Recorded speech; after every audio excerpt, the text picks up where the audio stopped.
Good afternoon and welcome, everyone. I'm Philip Osteen, Dean of the College of Social Work at the University of Utah. It is my pleasure to welcome you to the college's first Social Work Beyond the Classroom presentation for the 2023-2024 academic year. As the name of the series suggests, these presentations allow us to delve into the work that engages our faculty members outside of the classroom and to provide learning opportunities for students, graduates, and others in the community. We welcome all of our virtual attendees. Thank you for making time to be here today or to review this video in the future. We express our sincere gratitude to those who donated while registering. Those donations will specifically benefit College of Social Work students who are working with youth. Thank you so much for your generosity. Before we start the presentation, on behalf of the College of Social Work, I want to recognize our American Indian community members by acknowledging that this land, which is named for the Ute tribe, is the traditional and ancestral homeland of the Shoshone, Paiute, Goshute, and Ute tribes. The University of Utah recognizes and respects the endearing relationship that exists between many indigenous peoples and their traditional homelands. We respect the sovereign relationship between tribes, states, and the federal government, and we affirm the University of Utah's commitment to a partnership with Native nations and urban Indian communities through research, education, and community outreach activities.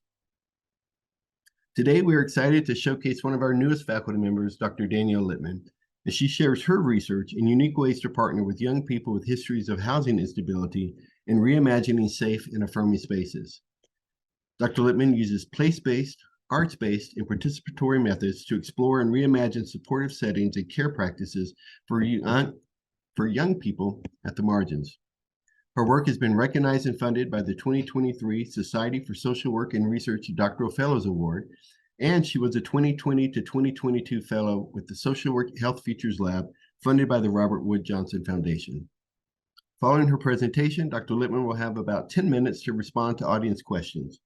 Please use the Q&A button at the bottom of the Zoom window to submit those questions. And with that, Dr. Littman, the stage is yours. Thank you so much, and thank you for having me. I'm going to go ahead and share my presentation now. Okay, are you seeing the thing you want to be seeing? As Dr. Osteen mentioned, today I'm going to talk about reimagining third places and specifically co-creating supportive settings with young people at the margins. I'm really honored to be here, and I'm particularly honored because this is an opportunity to share my work with those who have the power to put it into practice, which is a value and priority of mine. So in our short time together today, we'll start with some introductions, briefly to me and to one another in the chat. I'll share a little bit about what third places are and why they're important for young people. And then I'll share my research on using game-based approaches to reimagine youth-affirming third place settings. And we'll end with talking about practical implications for our work with young people and go into a Q&A at the end. My preference, of course, would be to be real dialogue with one another during our time together. And so I understand that given the webinar format, it's a little harder to go back and forth. You are welcome to put things in the Q&A throughout, to put things in the chat throughout. It might be hard for me to answer questions throughout our time as I'm in screen sharing mode, but I really look forward to being in conversation at the end of our time together if I don't get to your question in the interim. So first, a little bit about me. As Dr. Osteen mentioned, I'm Danielle Littman. I'm an assistant professor here at the University of Utah College of Social Work. I am joining from my office physically, and emotionally, I'm joining from a deep place of humility to be sharing space with all of you today. A little bit about my personal history. I personally really benefited from after-school and out-of-school arts programs as a young person. And while I experienced a lot of privilege, both social and economic and otherwise, growing up, I really struggled to feel a deep sense of belonging in the places I spent time. And art spaces as a young person were a place where I felt like I could be myself amidst everything else that was going on in my world. I went on to study theater and creative writing in undergrad, and after college, I spent quite a number of years working with young people in the classroom, in after-school settings, in park settings, in community settings, clinical and residential spaces. And all of this work really led to my research, which explores third places or community spaces as sites where young people can can receive affirmation, belonging, and care, especially when they're not experiencing that in other places in their lives. So this will be the one time where I really want you to use the chat. In the chat, please share if you'd like where you're joining from. This could be geographically, emotionally, otherwise. And just like I shared with you about a place where I felt like I could be myself as a young person, I'm curious if there is a physical place that you felt like you could be yourself as a young person, just to ground our conversation in lived experience and expertise today. So I'll just take a moment here and let the chats come in as they come in. And I might share out some of what I'm learning of folks. We have people from their office, from their home offices throughout Utah, Idaho, a little sick today, hospital setting. I felt like I could be myself in literacy classes. Hospital, home office, Salt Lake City.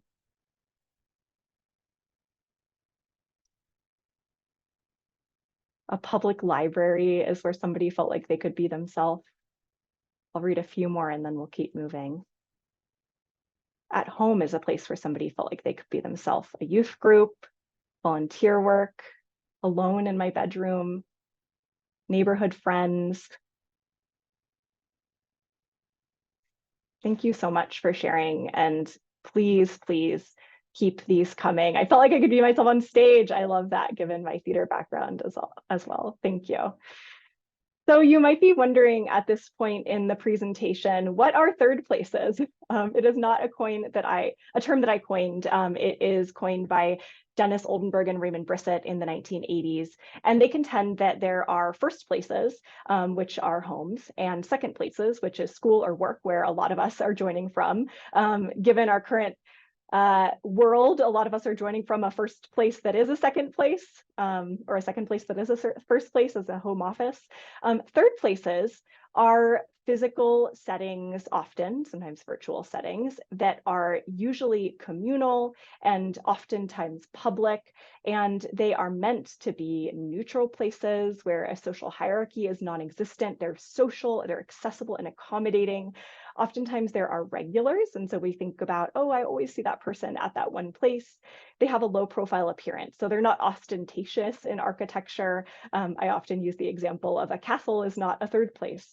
They often have a playful atmosphere, and they provide psychological comfort and emotional support.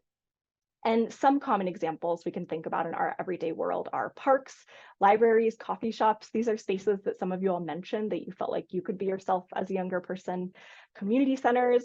And I would also add to that list potentially your program. I'm not sure who all exactly is here today, but you might be thinking to yourself, I wonder if my program is a third place, or I want my program to be a third place for the young people that spend time in it.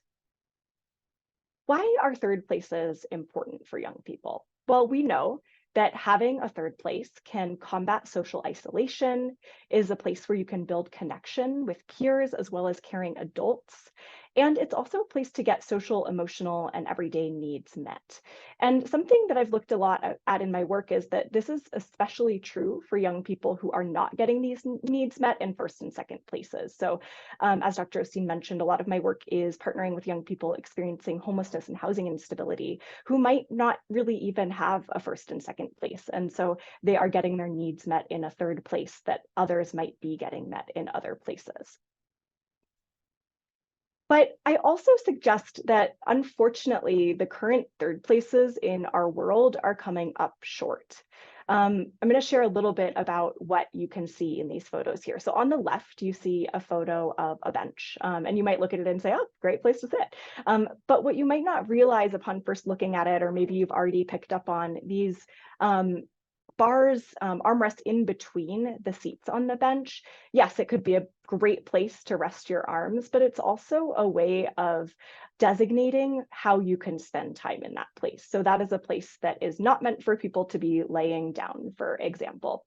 And this is an example of what is called hostile or defensive architecture, where this architecture is actually created with a an aim to dictate how people spend time in places, oftentimes in ways that are discriminatory or oppressive. In the middle, this is a little harder to see. This is a kind of like cement wall sort of step thing. And you can see these metal pieces every few feet on this wall. And this is so that young people or any people can't skateboard or can't kind of play with the corner of this wall as a place to, use vehicles or skateboards or other things like that. And so this is really dictating, we are not wanting people to spend time in this space in this way. And on the right, you can see a sign for a park, and it says a whole bunch of things about what you should not do in that park. I'm sure we've all seen a lot of signs around loitering, no loitering here. And I believe that that's on this sign too. And this is a really interesting policy that is unfortunately not very clear and also inequitably carried out. And so what we think of as loitering for somebody like me who is holding a lot of privileged identities and might look like I hold a job versus somebody else who might not hold as many privileged identities as I do, loitering is conceptualized very differently. And I argue that all of these are forms of social policing, and that social policing is inequitably felt by young people and people in general who hold marginalized identities, such as experiencing homelessness and housing instability, being people of color, etc. And here's where some of my research takes off. So I have had the opportunity to partner with young people who have histories of homelessness and housing instability in really reimagining what third places can look like to better support their needs and to really work against a lot of what we see here. So just to back up a little bit, frame out the experiences of the young people who I've partnered with in my research, there are about 3.5 million young people in the United States who lack adequate housing. And this could be folks who are actively unsheltered or living on the street or doubling up with other family members, going between shelters or other sorts of temporary situations. We know that there are a lot of co-occurring stressors and intersectional experiences of marginalization that young people face. So oftentimes when somebody has endured chronic housing instability, they're also living with mental health diagnoses, and they've had long-term abuse and neglect from systems like family and school, so these first and second places that were meant to support them. We also know that there is an overrepresentation of LGBTQIA young people experiencing homelessness. And amidst all of this, there are limited places to go to get support.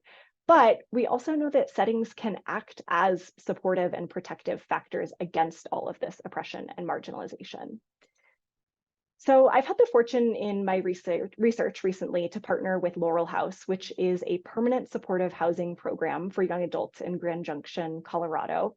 The young people who come into this housing program begin their time there at ages 18 to 24, but it is a permanent supportive housing program in that they are able to spend as much time there as it works for them in their life, as long as they comply with certain rules and regulations, which are pretty minimal in comparison to other sorts of spaces.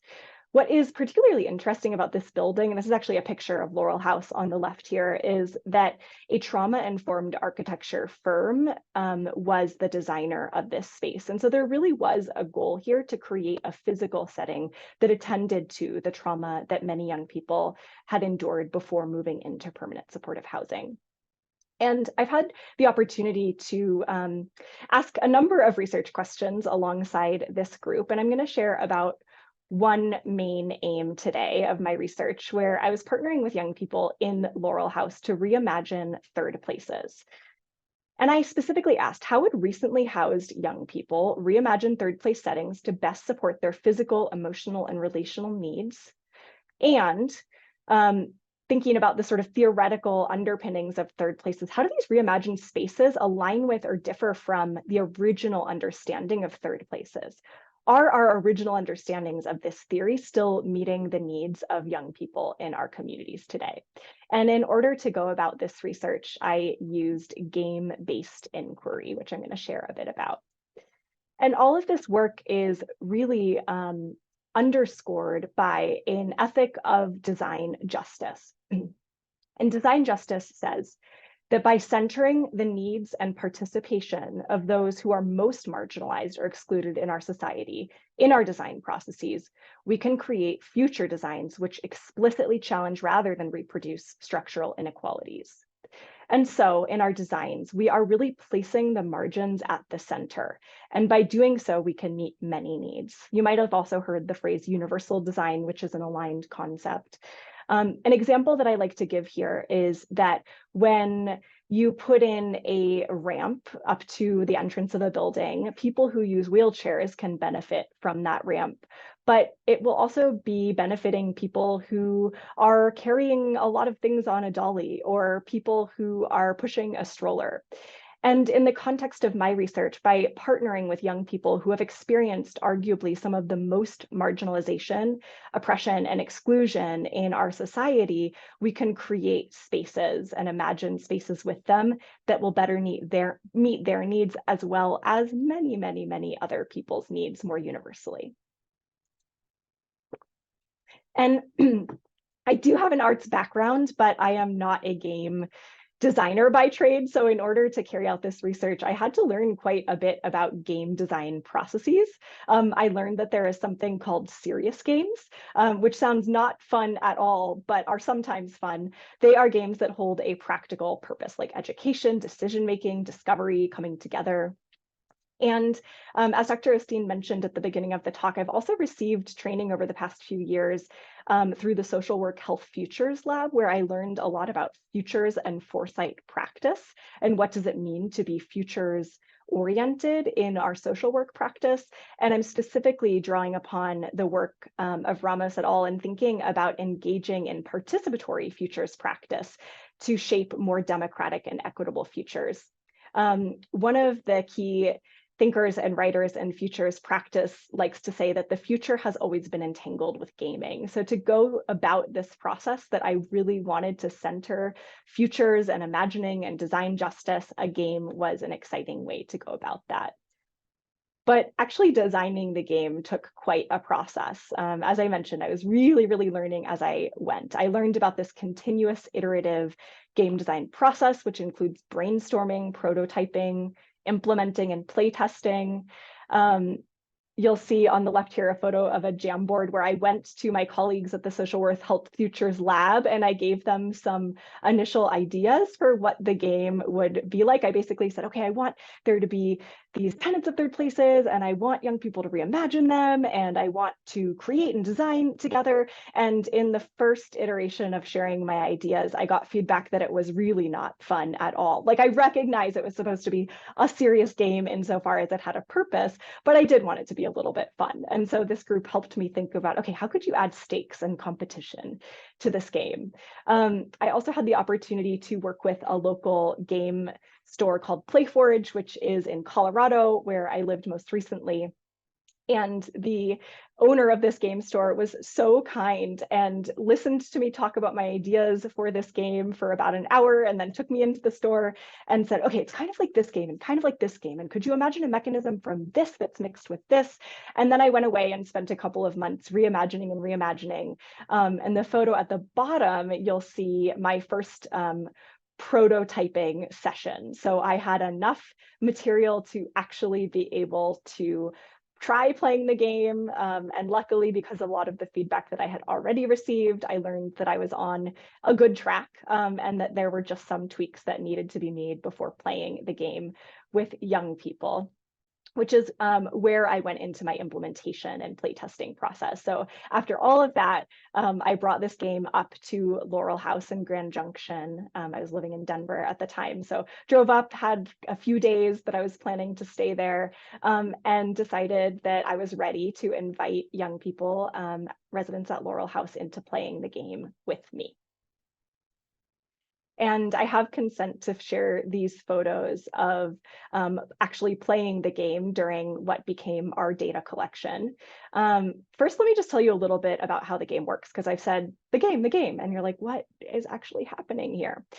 So the main mechanism of the game is these community request cards. I found one this morning and wanted to read it to you as an example. And these community request cards, there are several of them. They come from real life experiences of young people, both in Laurel House, in the literature that I read, in news stories that I read. And it basically says these are ways that I am struggling with current third places. These are ways that they're not meeting my needs. So thinking back to the bench and the skateboard, anti-skateboarding curb and the no loitering signs. These are some of the things that I was drawing upon as inspiration where third places are really falling short. And in the game, there are these community request cards that players take turns reading. And I will read one now as an example. Last time I went to the park to sit and eat my lunch, it felt like people were staring at me, like I wasn't supposed to be there.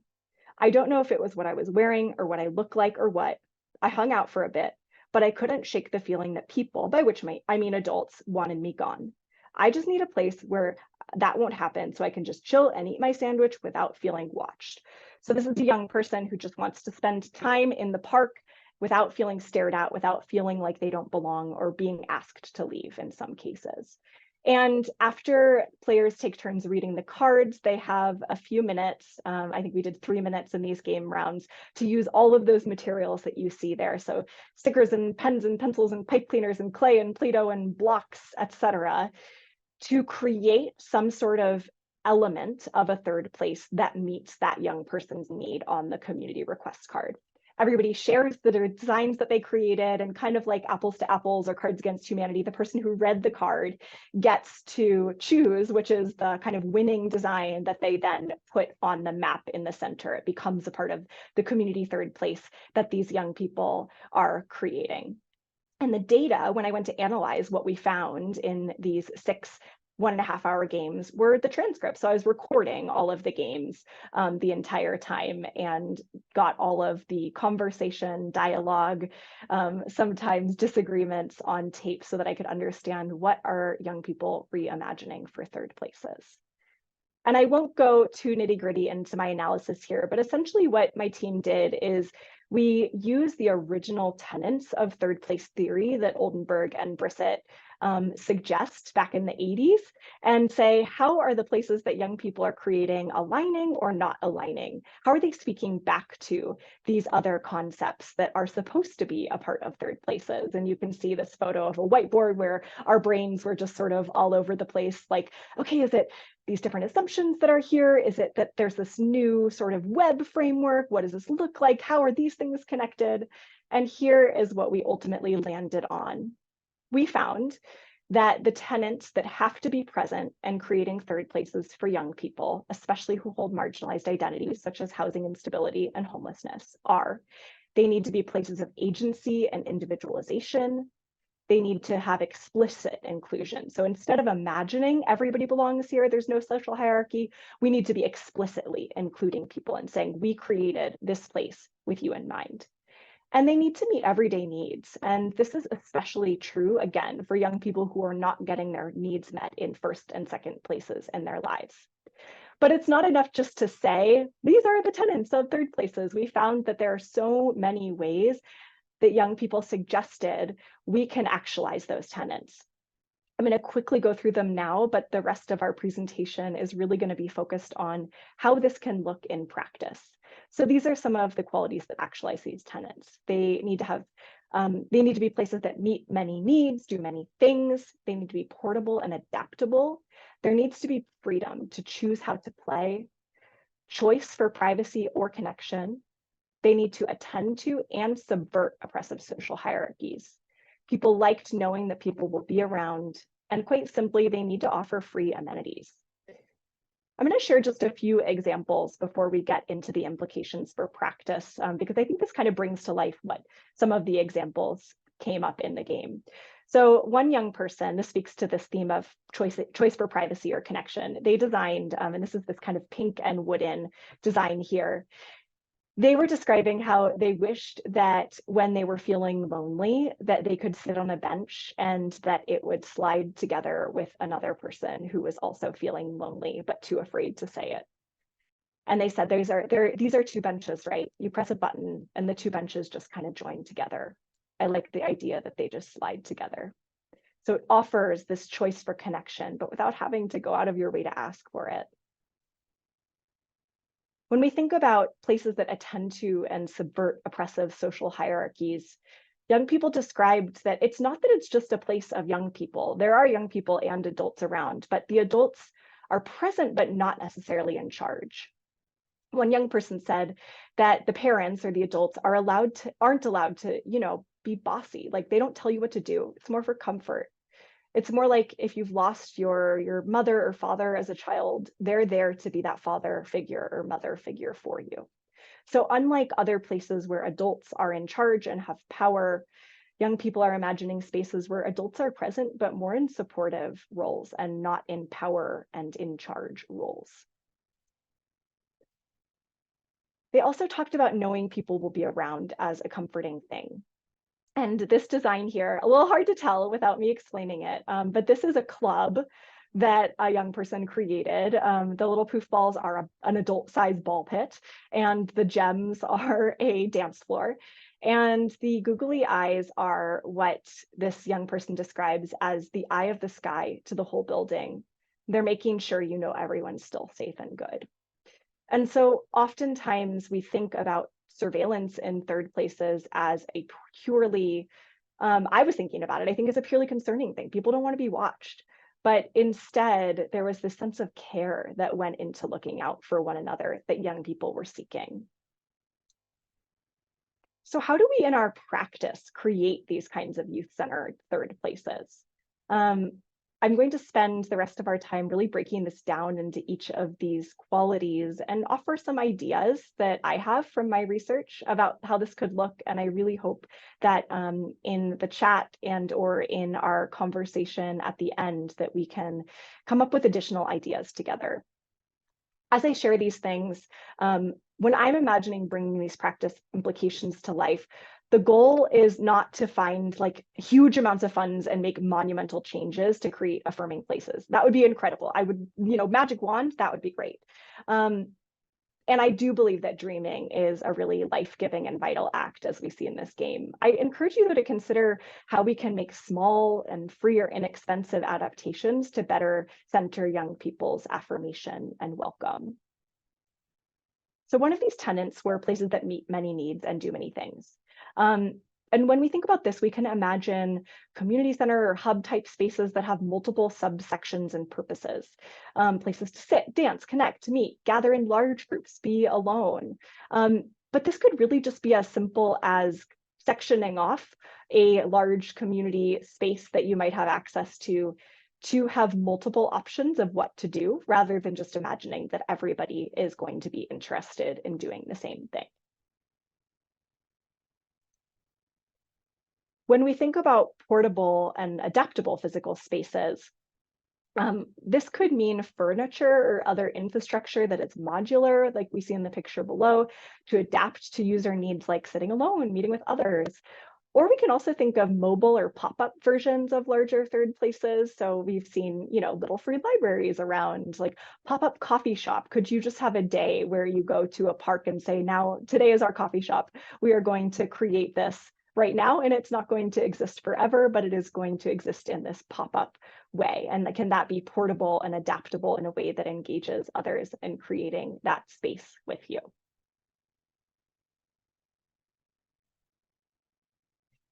Young people talked about freedom to choose how to play.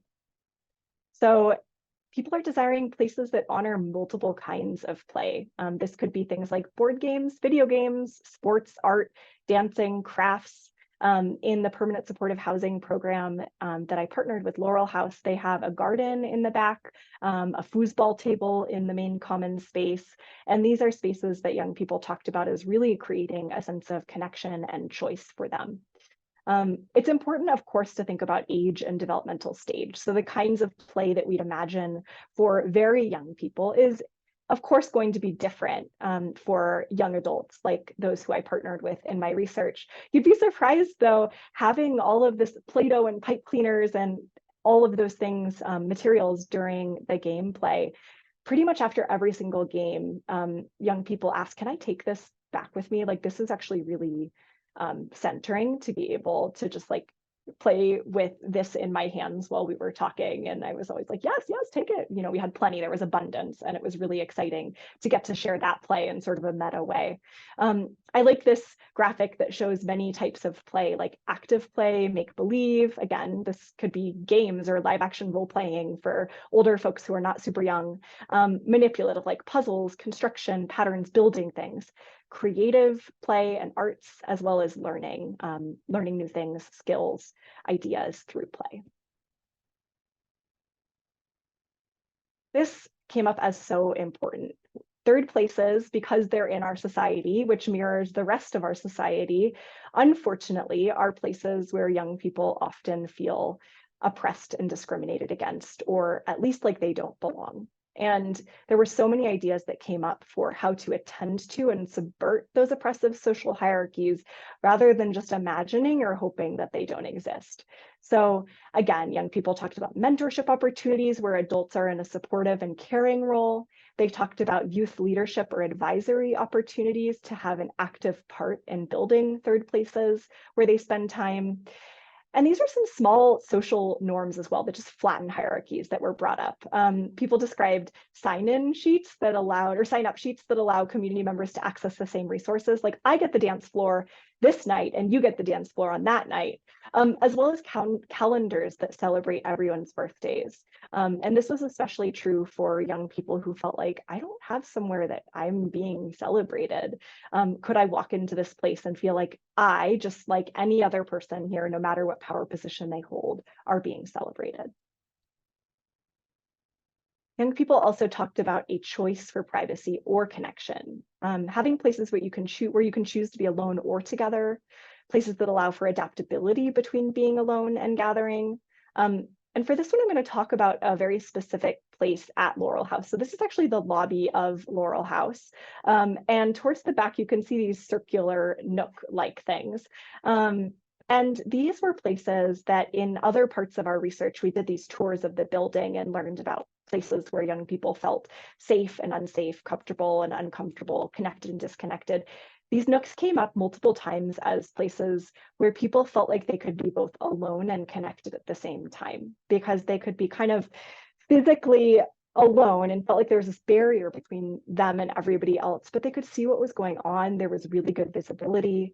And these kinds of spaces came up again and again in our research, and these games often in conjunction with portable and adaptable spaces. So are there ways of having modular ways of saying, now this is a private space, now this is a public space. I am interested in being alone right now, and then I'm going to pull this curtain and I want to be together. And that felt very empowering for folks. Knowing people will be around came up as a very comforting and supportive thing. Oftentimes in our game, this was literally brought up as a place that was open 24/7. But I recognize that's really hard to imagine and staff in society. But I do think that we can think about extending or even reconsidering hours of spaces to allow for connection and care outside of this 9 to 5 norm that we're so used to often. And so how can we think about what are the times that people are really needing care and support and connection? And can we flex to offer care and support and connection at those times? And lastly, free things. Everybody wants free things, but especially thinking here about young people who are not getting their everyday needs met around food, around books, around water, around comfortable places to sleep in their everyday life. Third places can serve as a space where you're getting those needs met. Folks also talked about barter systems that allow them to trade items for other resources.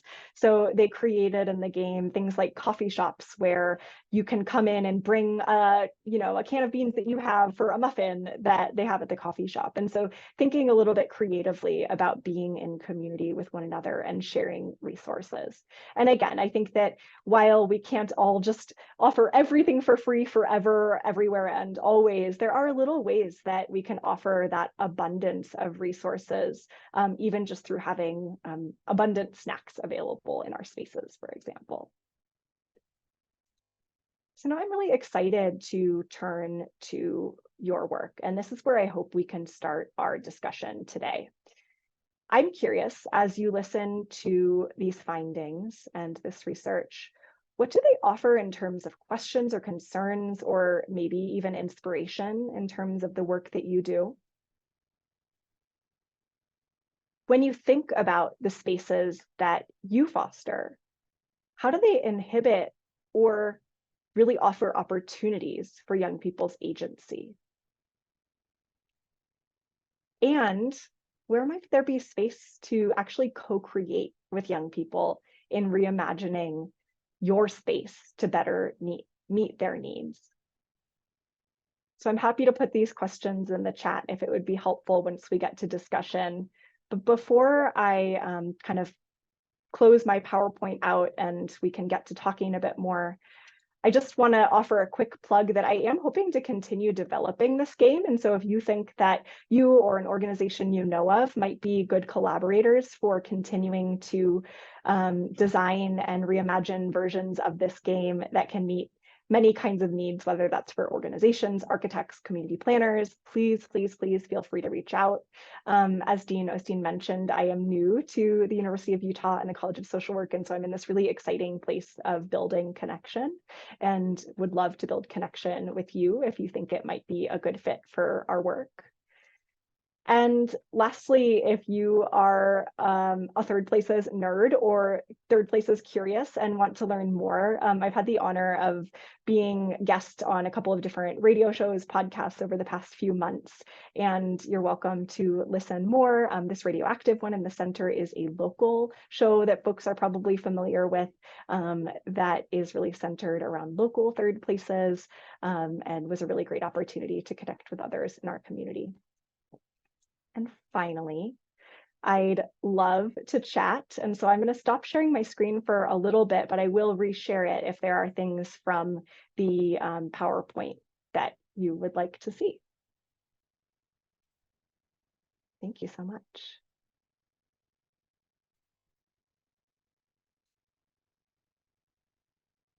So I'll pause now and offer space to ask questions in the chat, offer ideas, thoughts. Feel free to do that in the chat or in the Q&A itself.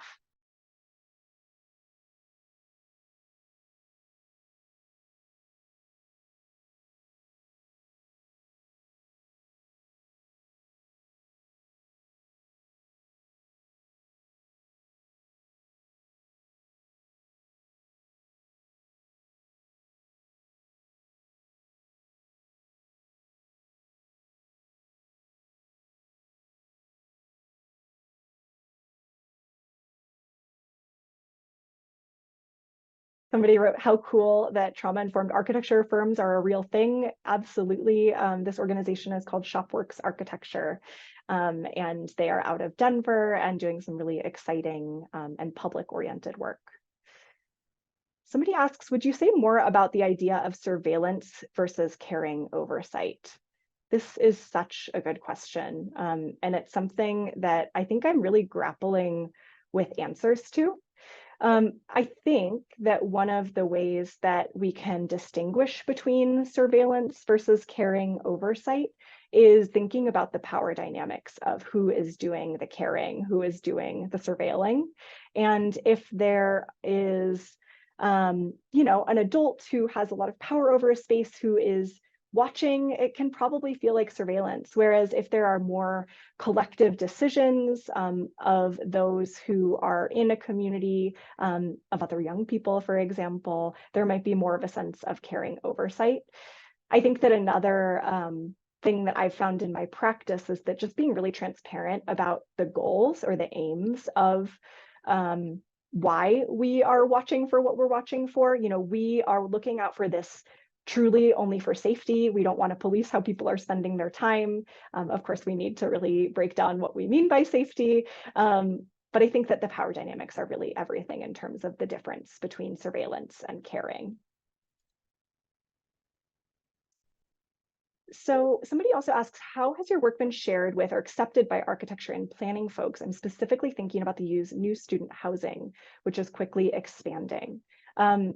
I have had a couple of opportunities to share this work back with folks in planning and architecture. I got to share some of these findings and findings from other aims of my research with Shopworks Architecture, the firm who designed Laurel House.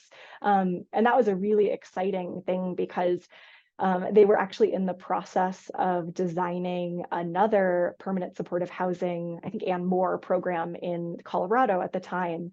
And one of the findings that I shared pretty actively changed how the architects were thinking about their space. And it was really incredible for the principal architect of a project to say, oh, wow, I really need to rethink how I'm doing this thing. I was really, really honored to have that opportunity to share my work. I'm also going to be sharing some of these findings and I think even playing a little bit of the game in partnership with Shopworks at an architecture conference, the AIA conference in Colorado next month. And so I'm hoping that that can be an opportunity to connect with more folks who may be interested in learning about these methods as well as these findings. So if anybody knows folks who will be there, feel free to put me in touch with them.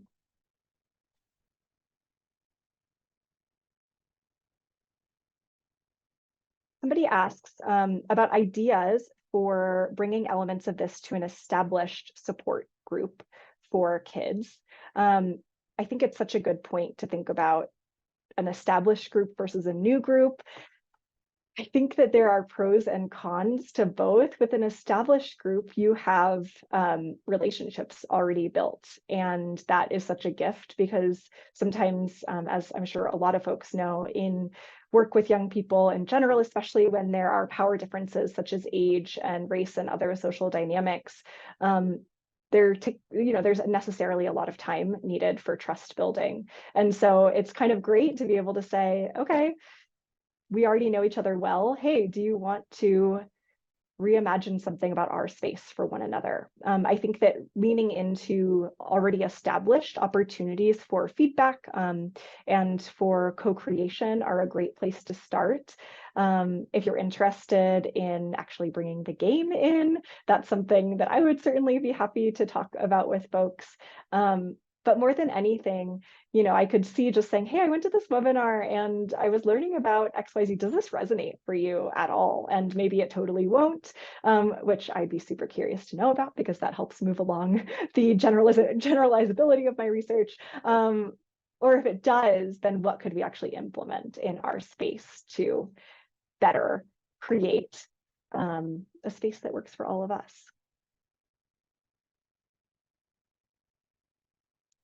Somebody says, I'm wondering how or if this work could be expanded to include other spaces. There was a gun scare at a school 2 blocks from my house yesterday, and I'm wondering how or if second spaces like a school could be changed with these same principles. First of all, I'm really, really sorry that that happened. That is very scary. And that is something that I imagine your community is really grappling with. And I do really think that there are elements, especially when we think about reimagining power dynamics, to make sure that people's voices are at the center of what is going on in their schools. How can we make space for young people to say, this is not feeling safe to me for whatever reason, and this is the kind of space that I would feel more safe with. I'd be really curious if others have thoughts on this as well. I don't think that this is a huge area of my expertise. And so I think yes to these kinds of same elements being applied to school spaces, whether that's a kind of intra third place in a school setting like a cafeteria or lobbies, kind of hallway spaces, or if it's somebody's classroom. There are certainly elements that I try to bring into my office or the classrooms that I teach in of this work. But please feel free to add to the chat as well if there are ideas that folks have in relation specifically to this attendee's experience. And it looks like Danielle Thompson, you might want to add a little bit on this too.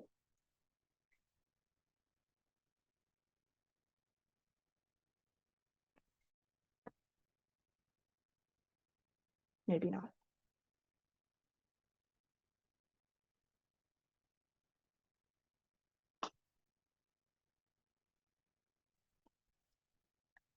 So one of the questions was, is it difficult to get your game participants to engage, or were they on board with sharing? This is a really good question. So I'll share a little bit more about the context of these relationships in this research. This was about a 3-year study, and I invited residents of Laurel House to play this game in year 2-ish of the study. And so I had already spent a good amount of time in this space, and there was an opportunity to have folks get to know me a little bit. And to be perfectly frank, some of our other data collection methods were much less engaging. So we were also doing these longitudinal surveys every 6 months that were pretty invasive, like asking a lot of questions about mental health and substance use and things that people maybe were sometimes really excited to talk about, sometimes not so excited to talk about. And so I think that the context of, yes, we know each other, but we've been engaging in this other, less exciting or engaging way, I think worked a bit in my favor, because folks were like, wait, what? I can join into this more fun, and this is research, like, okay. And so anecdotally in our work, this line of research of data collection was much easier to get folks to engage with. We had 23 unique participants out of, it's a 34-unit building, who were a part of this game over the couple of days that we were there. And then there were also 3 residents who came back and played the game a second time. So that was exciting that they were interested in continuing to play even once they had already done it once. It is also important to note that we, of course, paid participants incentives for their time. And so I think that is not negligible. That is absolutely a part of why folks were interested in engaging with our research. And we got feedback that they would have played it even if we weren't giving them money for doing so.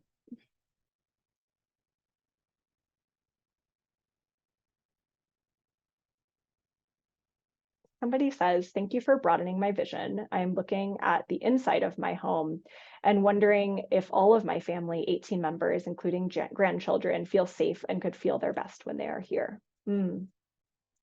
It's such a good question. And I think it relates to this sense of, can some of these findings be applied to first places like home and second places like school or work? And I would argue they absolutely can be.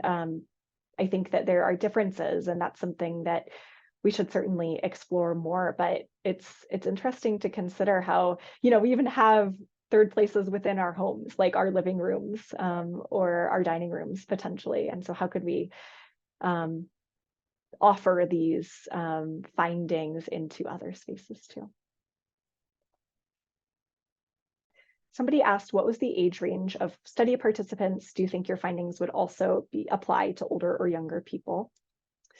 The age range was roughly 18 to 25, is at least the ages of residents when they enter into housing.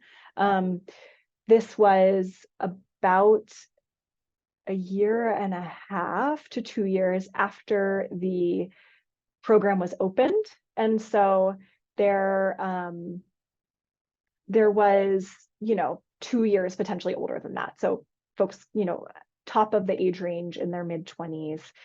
I do think that there are other age ranges that could be accessible. I think that there could potentially be adaptations. I mean, just anecdotally, when I did the play testing, like first prototyping session with really just friends and colleagues at the game store back in the beginning of my design process, a 5-year-old who was the child of one of the folks who I had invited to join my game testing joined with us, and the child played with their parents, and so it was kind of an augmented experience of support and scaffolding, but they totally engaged, which was really fun. And they had a lot of fun creating spaces, creating designs too. So I do think that there are possibilities. There might be things that would need to be adapted to go a bit younger, such as just making sure that the examples feel really relevant to folks' lives and that the language is accessible.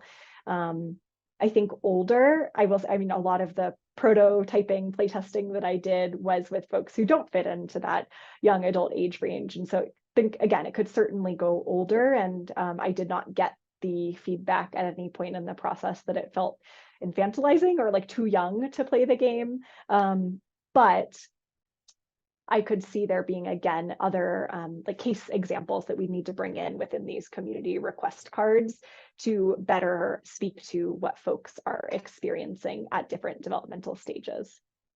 I'm teaching human behavior in the social environment right now, and so I'm deep in developmental stage world, and it's fun to think about how something like this could be adapted across different developmental stages.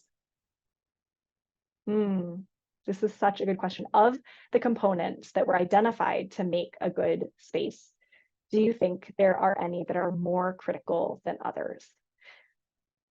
Yes, I absolutely think that there are. I am going to go back and share my screen to show some of the specifics of this. So when we think about these tenets here that have to be present in creating third places, agency and individualization, explicit inclusion, and meeting everyday needs. I think one of the things that came up, I guess the two main things that came up over and over again in our findings were explicit inclusion and meeting everyday needs. And that's not to say that agency and individualization didn't come up all the time too. But really one of the main things that makes this work different than and expand upon Oldenburg and Brissett's original work here, which says that places can be neutral, that there is no social hierarchy. Young people said like that it's not possible in our world. No place is neutral, and I feel there is a hierarchy. And so this idea of I need this place to be explicitly inclusive and to have imagined me and to be supportive of me, the identities that I hold and the needs that I have, really came up as so vital throughout our game and conversations. And then I think also meeting everyday needs. This, of course, brings up a whole other can of worms of conversation of who's defining those needs and what are those and how does that align with, you know, Maslow's hierarchy of needs. But I think that when we're adapting these findings to young people who've experienced such significant oppression and marginalization in our society, we do need to make sure that folks' everyday needs are met.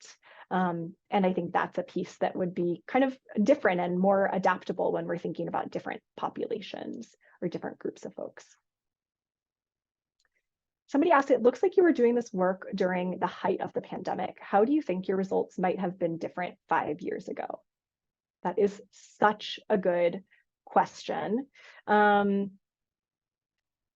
think that in general, our relationship, when I say our, I really mean everybody in society, our relationship to physical space has changed over the course of the pandemic for many of us, especially if we had the privilege of working from home, of having more choice around the spaces we spend time.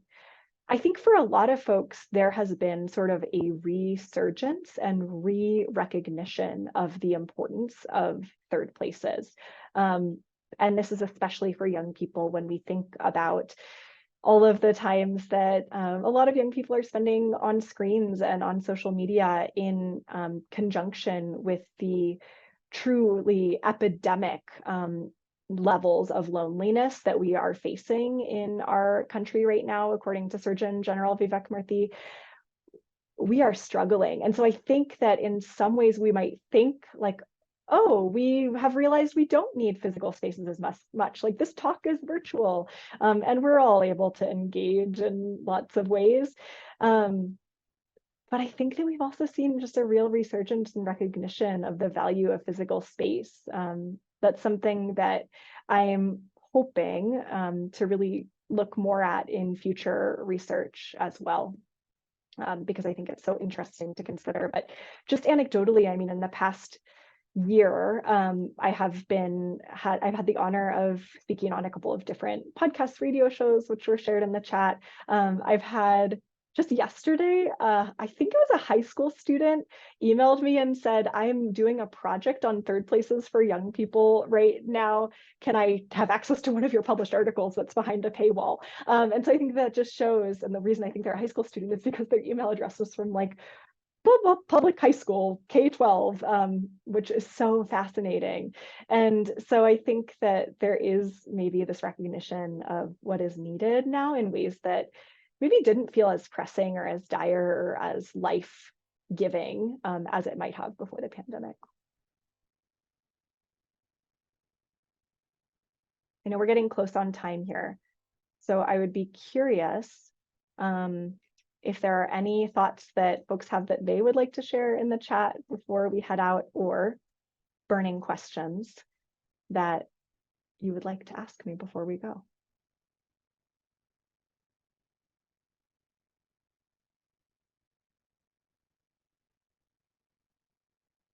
I'll read out in the chat, somebody shared, I'm dreaming of organizations and even a student assignment where folks take the elements of third places you found and assess the space for particular elements and suggest changes based on what's missing. That is such a good idea. We could imagine sort of a checklist, and I would add there, because of my participatory desires and practices, what would you add to the checklist? What would you delete from the checklist that might be there just from our findings, to make sure that it's really responding to and reflecting the needs of the folks that are in that space? Somebody asks, are there considerations for high school students that create safe spaces for youth, like rooms that have been created for kids to cool off or recenter? This is definitely something that I've seen in high school spaces. And I think that this gets to the need that a lot of young people shared in our research of having choice of, I need to be alone right now, or I need to be around other people right now. I think I would offer some exploration to a few pieces of that question. I see that the person who asked the question put safe in quotes, and I think that in my mind that gets at, what I define as safe is different than what somebody else defines as safe. And so I think that there need to be conversations around what safety looks like, what safety is, who's deciding that. I think that's a number one thing that would need to be considered. And secondly, it's so important that these sorts of spaces would not be used in a punitive way. And so I could see and have seen situations working in schools where there's sort of this sense of go cool off now, go to that room and cool off.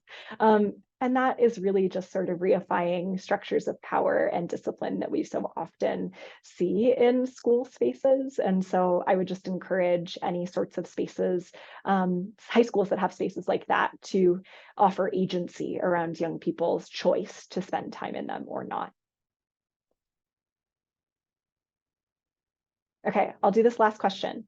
This is a fun one. How people who see themselves as introverts might think about third places compared to people who see themselves as extroverts. Such a good question. This came up a lot during our game play. And I think that this is where this idea of agency comes in. I have the choice as to whether to be talking to you right now or to be alone right now. And specifically to have sort of designated areas where there's sort of an assumption or understanding, like this is a place where people go to be alone. They want to be around other people, but they want to be alone. Or this is the place where people go when they want to converse or socialize with others.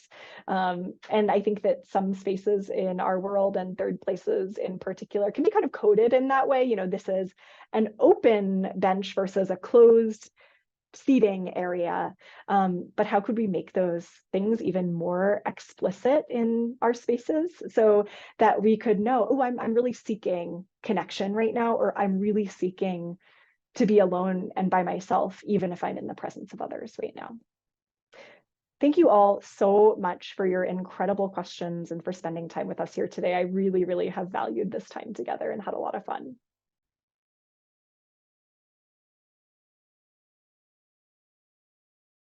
Thank you so very much, Danielle.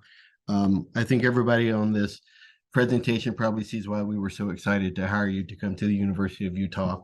I also think your talk today was such a great example of how Beyond the Classroom series tries to move from talking to talking with. Just fantastic today. Also, thank you to everyone who joined us. For attendees who are seeking continuing education hours, please keep a watch in your email. In the coming days, you will get a link for the recorded presentation and for a brief quiz. And after successfully completing the quiz, a CEU certificate will be mailed to you. The College of Social Work is committed to taking the evidence generated through our research in our labs, not only to future social workers sitting in our classrooms, but also out into the community. We hope you will join us for our next Beyond the Classroom event, which will be held on Tuesday, October 17th. This hybrid event features Dr. Martell Teasley, who will explore concepts, theory, and evidence-based approaches to eliminating racism. You can find details about all of our events on the college's webpage. Thank you again for being a part of today's event. Go forth, be kind, be safe, and be well.